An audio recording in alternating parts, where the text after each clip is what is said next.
And if you're a brand new affiliate, if you're early in the game, like, keep your day job, stack that paper, and be committed to the long haul.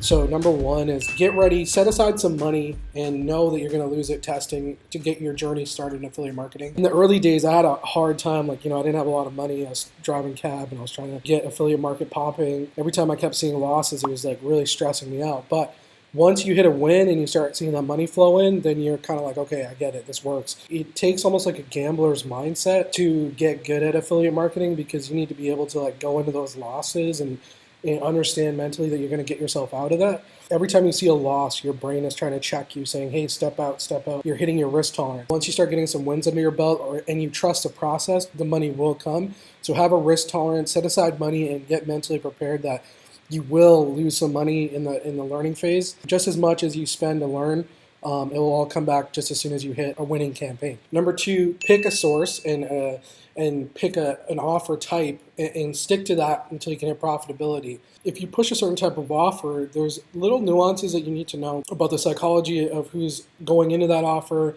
why they sign up for these kind of things. And so, it's very different if you promote casino and then you go to dating and then you go to finance, or car insurance or whatever. If you don't learn each of the nuances, you'll just find yourself constantly bumping around and you won't be able to hit ROI on any particular campaign. Number three, I would say, is when you find a winning campaign, don't get complacent. Don't be like, oh man, life is good, everything's good, I'm not going to work hard. If you hit a winning campaign, you need to sleep by your desk, work 16 hours a day, milk that thing for what it's worth, and take that money in the bank and set yourself up for the next round of testing and the next campaign. Because in affiliate marketing, it is very often, if ever, it's never consistent.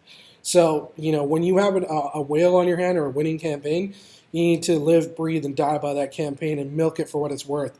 And then once you got that money in the bank, then, you can ease up a little bit. But don't ever let an opportunity run away from you, because if you make 10 grand and then you're chilling and you don't go hard at it, that 10 grand could have been 100 grand or 200 grand. So you're really shooting yourself in the foot. If you got a fish on the hook, man, you got to make the most of it. What I do is I look at the fundamentals of why my competitor is doing well, and then I add my own flavor, my own twist, my own copy, my own angle, and I just look at the marketing psychology of why is this working for somebody, and then reverse engineer that into my own funnel. The last thing I'll say, guys, is when you're new, you've got to kind of cut your teeth and run through networks and run a certain way. But as soon as you can, and I wish that somebody had taught me this earlier, is you got to find an edge. And that edge is often relationships with advertisers, relationship with networks.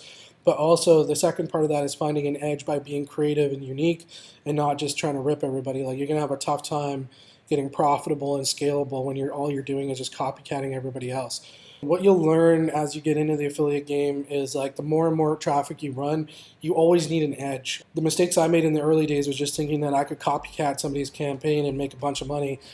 Sometimes you do, I'm not going to lie, you sometimes rip a campaign and it's pretty fresh and it does work. But what you'll find is anything that's already kind of hit the spy tools or been out for a minute, it's not going to give you good ROI.